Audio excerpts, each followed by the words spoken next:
ইরানের দেয়া প্রস্তাব অগ্রহণযোগ্য বললেন ট্রাম্প। যুক্তরাষ্ট্রের জবাব পর্যালোচনা করছে তেহরান। হরমুজে আটকে পড়া জাহাজ সরাতে সহায়তার আশ্বাস ওয়াশিংটনের। পশ্চিমবঙ্গে ইতিহাস গড়ার পথে বিজেপি, আশা ছাড়তে নারাজ তৃণমূলও। বিধানসভা নির্বাচনের প্রায় 200 আসনে এগিয়ে গেরুয়া শিবির, শেষ পর্যন্ত লড়াইয়ের ঘোষণা মমতার। দল গঠনের 2 বছরেই তামিলনাড়ুতে সুপারস্টার বিজয়ের বাজিমাত। কেরালায় কংগ্রেস জোটের কাছে ধরাশয়ী বাম, আবারও বিজেপির দখলে আসাম। ভারতের পশ্চিমবঙ্গ বিধানসভা নির্বাচনে ইতিহাস গড়ার পথে বিজেপি, এরই মধ্যে প্রায় 200 আসনে এগিয়ে গেরুয়া শিবির। জয়ের ব্যাপারে শতভাগ আশাবাদী বিজেপি নেতা শুভেন্দু অধিকারী। আশা ছাড়তে নারাজ 15 বছর ক্ষমতায় থাকা তৃণমূল শিবিরও। শেষ পর্যন্ত গণনা কেন্দ্র পাহারা দিতে নেতাকর্মীদের প্রতি আহ্বান জানিয়েছেন মমতা বন্দ্যোপাধ্যায়। সুব্রত আচার্যের রিপোর্ট।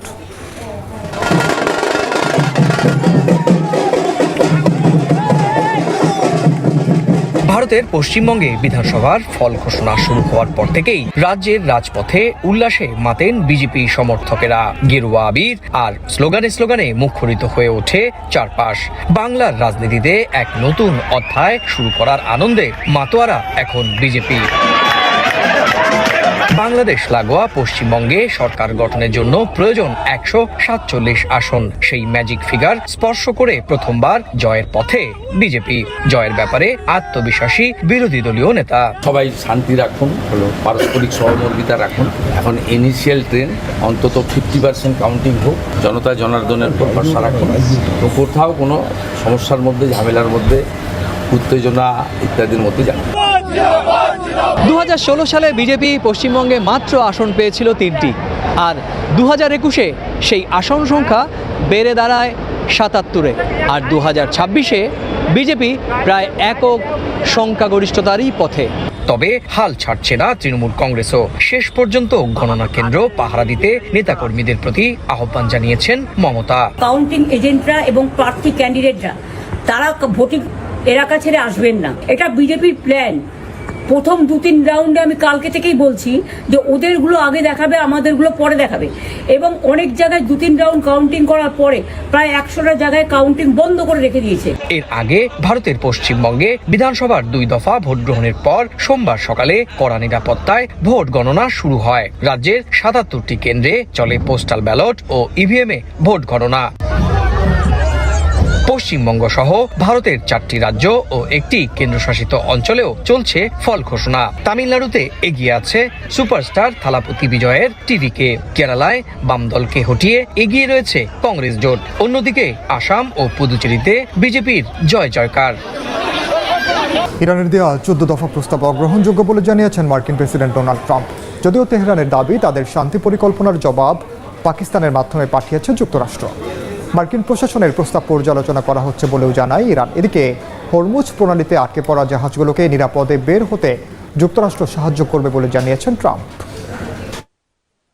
যুক্তরাষ্ট্রের ওকলাহোমায় একটি অনুষ্ঠানে বন্দুকধারীর গুলিতে অন্তত 10 জন আহত হয়েছে। পুলিশ জানায় স্থানীয় সময় সোমবার রাতে অঙ্গরাজ্যের অ্যাডমন্ড শহরের কাছে আর্কাডিয়া লেক এলাকায় একটি পার্টিতে হঠাৎ এলোপাথারি গুলি চালায় এক বন্দুকধারী। এ ঘটনায় 10 জনকে হাসপাতালে নেওয়া হয়। আরও কয়েকজন নিজ উদ্যোগে চিকিৎসা নিয়েছেন বলে জানা গেছে। এখন পর্যন্ত কাউকে গ্রেফতার করা হয়নি বলে জানিয়েছে পুলিশ। এ ঘটনায় একটি তদন্ত কমিটি গঠন করা হয়েছে।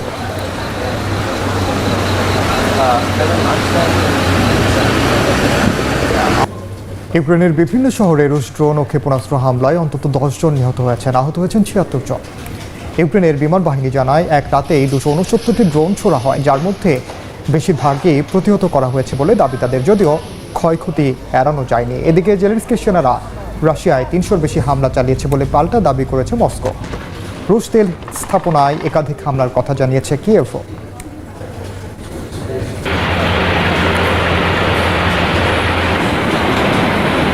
Напередодні була доволі специфічна активність на ділянках кордону України та Білорусі. যুক্তরাজ্যের ব্রিস্টলে ভয়াবহ বিস্ফোরণে 2 জন নিহত ও 3 জন আহত হয়েছেন। স্থানীয় সময় রোববার ব্রিস্টলের ফ্রেঞ্চ এলাকার একটি বাড়িতে ঘটনা ঘটে। খবর পেয়ে আশপাশের বাসিন্দাদের দ্রুত নিরাপদ জায়গায় সরিয়ে নেয় পুলিশ। আহতদের উদ্ধার করে ভর্তি করা হয় হাসপাতালে। পুলিশ বলছে বিস্ফোরণের কারণ এখনও জানা না গেলেও এটি কোনো সন্ত্রাসী হামলা নয়। তদন্ত প্রাথমিক পর্যায়ে রয়েছে বলেও জানানো হয়। স্থানীয়দের আতঙ্কিত না হওয়ার আহ্বান স্থানীয় কর্তৃপক্ষের।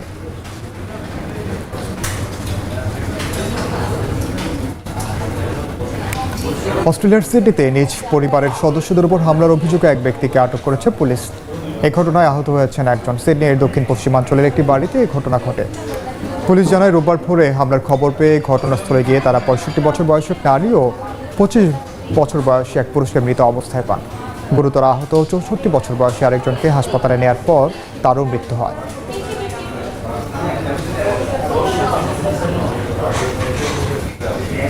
নিয়ে আলোচনা করতে স্টুডিওতে আছেন সহকর্মী রায়হানুল রানা, যাচ্ছে তার কাছে। রানা, শুরুতে আপনাকে স্বাগত জানাচ্ছি। এবং যেমনটি আমরা দেখছি যে প্রায় 3টি রাজ্যের মধ্যে কিন্তু যে প্রচলিত যে ফলাফল বা প্রচলিত যে রীতি সেটি কিন্তু ভেঙে দিচ্ছে বর্তমান যে শাসন ব্যবস্থা, সেটি কিন্তু পরিবর্তনের একটা আভাস পাওয়া যাচ্ছে। সবশেষ খবর কি আছে আপনার কাছে? আপনি জানেন গত মাসে 2 দফায় পশ্চিমবঙ্গে ভোট হয়েছিল এবং সেই ভোটে রেকর্ড সংখ্যক মানুষ কিন্তু ভোট দিয়েছিলেন। এবং ভোটের পরেই বিভিন্ন জরিপ সংস্থা তারা যে ফলগুলো প্রকাশ করতে শুরু করে সেখানে দেখা যায় সবগুলোতে এগিয়ে ছিল বিজেপি। সেই ধারাবাহিকতা কিন্তু আমরা আজকে দেখছি। আজকে সকালে যখন থেকে ভোট গণনা শুরু হয়েছে তারপর থেকে আমরা দেখছি যে এগিয়ে রয়েছে বিজেপি। তার মানে কি এক্সিট পোল অনেকটাই আসলে মানে বলা যায় যে অনেকটাই মিলে বলা যায়, কারণ 2021 সালে যে এক্সিট পোল ছিল সেটা কিন্তু ঠিক হয়নি, শেষ পর্যন্ত মমতার দলই এসেছিল। বাট এবার কিন্তু পুরোপুরি পরিবর্তন বলা যায়। এবং আপনি দেখেন প্রথমবারের মতো বিজেপি কিন্তু ইতিহাস করতে যাচ্ছে পশ্চিমবঙ্গে। কারণ আপনি জানেন যে 1947-এর পর থেকে আজ পর্যন্ত কিন্তু বিজেপি পশ্চিমবঙ্গে ক্ষমতায় আসতে পারে। সেখানে কংগ্রেস ছিল, দীর্ঘদিন বামরা ছিলেন, তারপরে মমতাও ছিলেন প্রায় 15 বছর। এরপর কিন্তু একটা পরিবর্তনের আভাস কিন্তু আমরা এর মধ্যে পাচ্ছি। আপনি যদি দেখেন যে এরই মধ্যে পুরো পশ্চিমবঙ্গ জুড়ে গেরুয়া শিবিরে একটা উল্লাস চলছে এবং সেখানে তৃণমূল অনেকটা আজকে ঘরকুনো বলা যায়। অন্যদিকে সেই গতবার আপনি দেখেছিলেন যে নন্দীগ্রামে খুব হাড্ডাহাড্ডি লড়াই হয়েছিল মমতা এবং শুভেন্দুর মধ্যে এবং শুভেন্দু বিজয়ী হয়েছিল।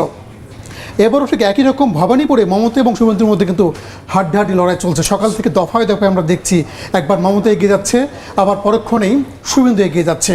আরেকটা বিষয় আপনি জানেন, আজকে কিন্তু মমতা ব্যানার্জি তিনি একটি জরুরি বার্তা দিয়েছেন এবং সেই বার্তায় তিনি বলেছেন, তার নেতাকর্মীদের বলেছেন যে তোমরা সূর্যাস্ত পর্যন্ত অপেক্ষা করো, কারণ এখনই ফলাফল শেষ না। তার মানে এখন বোঝা যাচ্ছে যে এখন পর্যন্ত অভিযোগের দিকে যাচ্ছে, অর্থাৎ যে কেন্দ্রশাসিত কেন্দ্রের যে কেন্দ্র সরকার বিজেপির বিরুদ্ধে মমতা একটি অভিযোগ আনার চেষ্টা করছেন। কিন্তু একটি বিষয় রানা, আপনি জানেন যে শুভেন্দু অধিকারী যিনি কিনা মমতার একসময় ডান হাত নামে পরিচিত ছিল, তিনি এখন তার বিরুদ্ধে দাঁড়িয়ে এখন মুখ্যমন্ত্রী হওয়ার পথে এগিয়ে আছেন। তৃণমূল থেকে বের হওয়া কি আসলে তৃণমূলের পরাজয়ের অন্যতম বড় কারণ?